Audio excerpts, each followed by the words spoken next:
Hello everyone, and in today's video we will be covering the topic Theories of Intelligence of your Class 12 Psychology Chapter 1 Variations in Psychological Attributes. सो इस particular video में हम जितनी भी theories है इस chapter में, चाहे वो साइकोमेट्रिक अप्रोच के अंडर हो या इन्फॉर्मेशन प्रोसेसिंग अप्रोच के अंडर हो, उन सभी थ्योरीज को कवर करने वाले हैं and this is going to be a revision video. तो साइकोलॉजिस्ट ने सेवरल थ्योरीज प्रपोज करी इंटेलिजेंस की, जिसको हमने ब्रॉडली क्लासीफाई किया है एज साइकोमेट्रिक या फिर स्ट्रक्चर अप्रोच और इन्फॉर्मेशन प्रोसेसिंग अप्रोच। अब जो साइकोमेट्रिक अप्रोच है ये कंसिडर करता है इंटेलिजेंस को as an aggregate of abilities. अब एग्रीगेट ऑफ एबिलिटीज़ का मतलब क्या है कि एग्रीगेट का तो मतलब क्या होता है, सम, राइट। तो यहाँ पे कुछ मेरे पास एबिलिटीज़ है एंड इनके सम को मैं जो है इंटेलिजेंस कंसिडर करूँगी। तो अगर ये एबिलिटीज़ है तो the person is intelligent, otherwise not. तो ये बेसिकली एक इंसान की एक इंडिविजुअल परफॉर्मेंस को एक single index of cognitive abilities में टेस्ट करता है। Single index of cognitive abilities, तो ये इसके कीवर्ड्स हो गए, aggregate of abilities, single index of cognitive abilities, ठीक है। फिर दूसरी तरफ है इंफॉर्मेशन प्रोसेसिंग अप्रोच। इसमें ये बेसिकली उस प्रोसेस को डिस्क्राइब करता है जो कि लोग यूज़ करते हैं in intellectual reasoning and problem solving. तो while we are solving problem, जब हम कोई भी इंटेलेक्चुअल रीजनिंग में इन्वॉल्व है तो उस वक्त हमारी क्या प्रोसेसेस है, ये वाली जो अप्रोच है वो उसको डिस्क्राइब करती है। तो जो मेजर फोकस है इस अप्रोच का वो है कि एक इंटेलिजेंट पर्सन एक्ट कैसे करता है, ठीक है। स्ट्रक्चर ऑफ इंटेलिजेंस पे यहाँ पे फोकस नहीं किया जा रहा, बट उसके अंदर के जो डायमेंशंस है वो इन्फॉर्मेशन प्रोसेसिंग अप्रोच फोकस करता है। कॉग्निटिव फंक्शंस क्या है underlying the intelligent behaviour. Okay, so first we are starting with Alfred Binet. Alfred Binet was the first psychologist who tried to formalize the concept of intelligence in terms of mental operations। ठीक है, तो जो सबसे पहले नाम आता है वो हमारे पास आता है एल्फ्रेड बिने का। ये पहले साइकोलॉजिस्ट थे जिन्होंने इंटेलिजेंस के कॉन्सेप्ट को एज अ कॉन्सेप्ट को फॉर्मलाइज किया था इन terms of its mental operations. तो अब यहाँ पे मेंटल ऑपरेशंस जो है ये कीवर्ड है जो कि आंसर में होना चाहिए। इससे पहले भी कुछ नोशंस थे इंटेलिजेंस के जो कि जनरल वेज में डिस्क्राइब थे by in various philosophical treatises which are available in different cultural traditions. Binet की जो थ्योरी थी वो सिंपल थी क्योंकि वो उसके इंटरेस्ट से आई थी, क्योंकि उसको क्या करना था, मोर इंटेलिजेंट पर्सनस को डिफ्रेंशिएट करना था विद लेस इंटेलिजेंट इंडिविजुअल्स। तो उन्होंने कॉन्सेप्चुलाइज किया intelligence consisting of one similar set of abilities which can be used for solving any और every problem in an individual's environment. मतलब कि एक सिमिलर सेट ऑफ एबिलिटी है जिस एबिलिटी को आप यूज़ कर सकते हो किसी भी प्रॉब्लम को सॉल्व करने के लिए, एंड इसीलिए हम इसको one factor theory of intelligence बोलते हैं। बाद में इसमें कॉन्फ्लिक्ट आए थे क्योंकि साइकोलॉजिस्ट ने अपना डेटा एनालाइज किया तो उसमें ये चीज़ सही नहीं लगी। फिर 1927 में चार्ल्स स्पीयरमैन लाते हैं टू फैक्टर थ्योरी। इसमें ये एम्प्लॉय करते हैं एक स्टैटिस्टिकल मेथड फैक्टर एनालिसिस का, एंड ये बोलते हैं कि जो इंटेलिजेंस है ना वो दो चीज़ों से मिलकर बनी है, एक है जी फैक्टर और बाकी कुछ एक स्पेसिफिक फैक्टर होता है।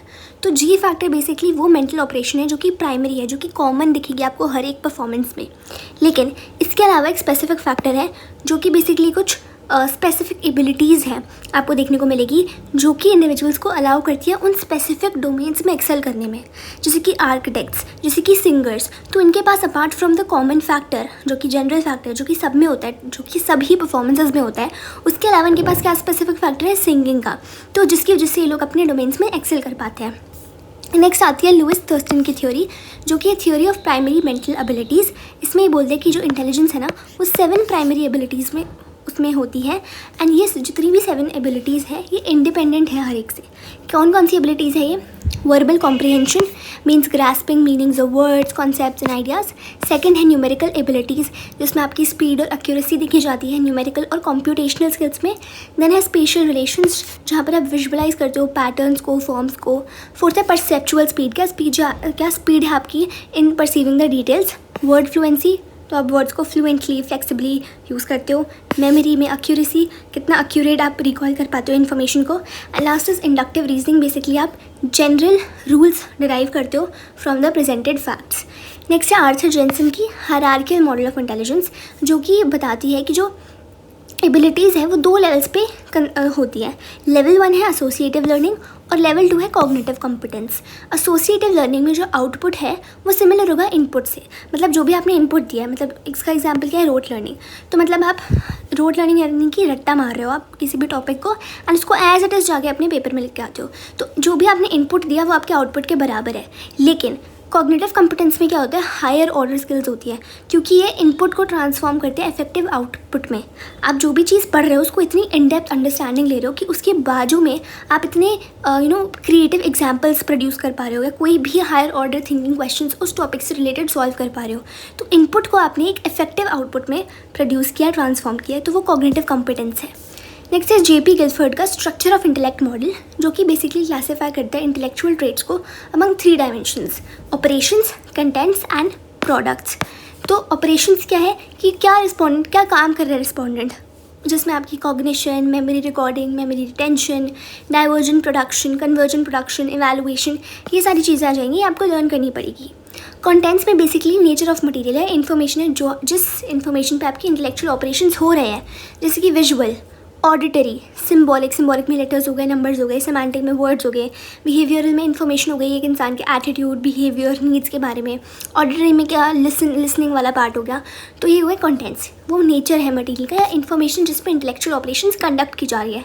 एंड प्रोडक्ट्स बेसिकली वो फॉर्म है in which the information is processed by the respondent. तो इसमें आपका units, classes, relation, systems, transformations, implications, ये सारी चीज़ें आ जाएंगी। एंड क्योंकि ये क्लासिफिकेशन गिलफर्ड ने की थी इंटू 6 कैटेगरीज में, तो इस मॉडल में 180 सेल्स है, जो कि हर एक सेल एटलीस्ट 1 फैक्टर है एबिलिटी को कंसिस्ट करता है। एंड हर एक फैक्टर को हमने डिस्क्राइब किया है in terms of all 3 dimensions, ठीक है। फिर है theory of multiple intelligence which was proposed by Howard Gardner. And according to him intelligence कोई एक सिंगल एंटिटी नहीं है, रादर अलग अलग टाइप्स की इंटेलिजेंस हमें देखने को मिलती है। ये जितनी भी इंटेलिजेंस है इंडिपेंडेंट है ऑफ ईच अदर, ठीक है, दोनों किसी पे भी डिपेंडेंट नहीं है। मतलब कि अगर एक इंसान के पास एक टाइप ऑफ इंटेलिजेंस है तो it does not necessarily indicate कि वो दूसरे में हाई होगा या लो होगा, ठीक है। तो वो बोलता है कि जो डिफरेंट टाइप्स ऑफ इंटेलिजेंस है वो इंटरैक्ट करती है, वो वर्क करती है एक साथ to find a solution to the problem. तो गार्डनर ने स्टडी किया एक्सट्रीमली टैलेंटेड पर्सन्स को जिन्होंने एक्सेप्शनल एबिलिटीज़ दिखाई, और इन्होंने क्या किया, 8 टाइप्स ऑफ इंटेलिजेंस हमें बताई। सबसे पहला है linguistic intelligence which is the ability to produce and use language. इसमें आप लैंग्वेज को फ्लुएंटली एंड फ्लेक्सिबली यूज़ करते हो अपनी थिंकिंग को या दूसरों को अंडरस्टैंड करने में, ठीक है। यहाँ पे जो लोग इस इंटेलिजेंस पे हाई होते हैं उनको हम वर्ड स्मार्ट बोलते हैं, because they are sensitive to different shades of word meanings. ये आर्टिकुलेट कर सकते हैं, ये लिंग्विस्टिक इमेजेस अपने माइंड में ड्रॉ कर सकते हैं। इनका इंपॉर्टेंट है एग्जाम्पल्स लर्न करना, तो poets and writers are very strong. फिर है logical mathematical which is basically the ability to think logically and critically, and फिर हम सॉल्व करें प्रॉब्लम्स को। तो इस टाइप पे जो लोग हाई होते हैं इस टाइप ऑफ इंटेलिजेंस में, वो लॉजिकली और क्रिटिकली सोच सकते हैं, वो अब्स्ट्रैक्ट रीजनिंग पे इन्वॉल्व हो सकते हैं, मैनिपुलेट कर सकते हैं सिंबल्स को ताकि वो मैथमेटिकल प्रॉब्लम्स को सॉल्व कर सके। साइंटिस्ट और नोबेल प्राइज़ विनर्स जो है वो स्ट्रॉन्ग होते हैं इस कॉम्पोनेंट पे।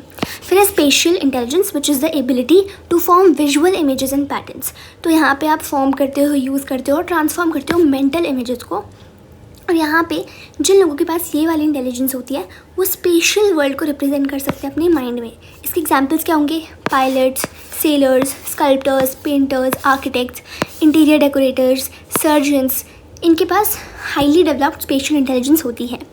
म्यूज़िकल इंटेलिजेंस बेसिकली एक एबिलिटी है कि आप म्यूज़िकल रिथम्स को, पैटर्न्स को प्रोड्यूस कर सको, मैनिपुलेट कर सको। एंड इसके एग्जांपल्स क्या है, म्यूजिशियंस, राइट। यहाँ पे ये लोग सेंसिटिव होते हैं साउंड से, वाइब्रेशन से, एंड क्रिएट करते हैं न्यू पैटर्न्स ऑफ साउंड्स। फिर है bodily kinaesthetic intelligence which is basically the ability to use whole और portions of the body flexibly and creatively.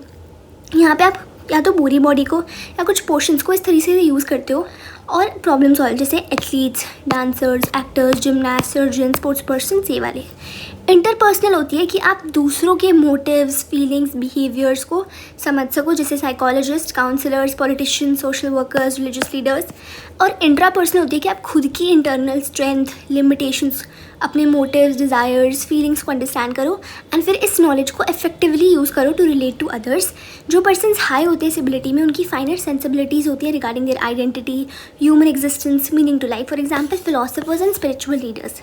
फिर है naturalistic intelligence which is the ability to identify the features of the natural world.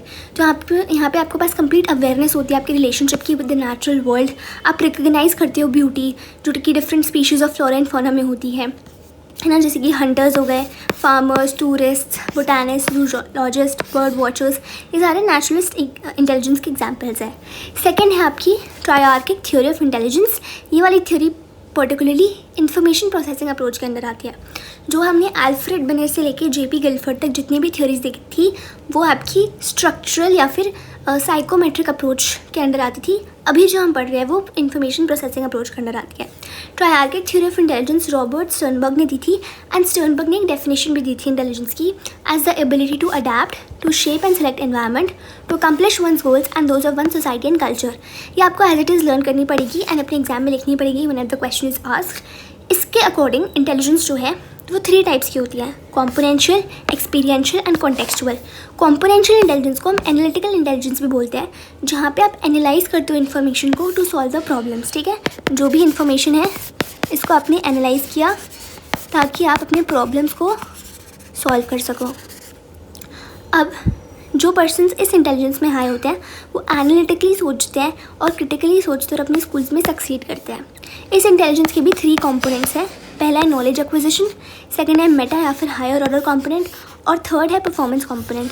Knowledge acquisition component में आप learn करते हो the ways of doing things.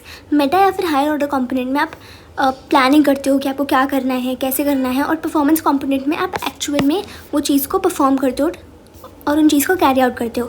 Contextual intelligence को हम practical intelligence भी बोलते हैं, जहाँ पर आपकी एबिलिटी क्या है, आप अपने एनवायरमेंटल डिमांड से कैसे डील करते हो वो चीज़ इन्वॉल्व होती है। इसको हम स्ट्रीट स्मार्टनेस या बिजनेस सेंस भी बोलते हैं। जो पर्सन इस एस्पेक्ट में हाई होते हैं वो ईजिली अपने प्रेजेंट एनवायरमेंट से अडेप्ट करते हैं और सेलेक्ट करते हैं फेवरेबल इन्वायरमेंट को दैन दी एग्जिस्टिंग वन, या फिर मॉडिफाई भी कर लेते हैं अपनी नीड्स के हिसाब से। तो जो इनमें हाई होते हैं वो सक्सेसफुल होते हैं अपनी लाइफ में।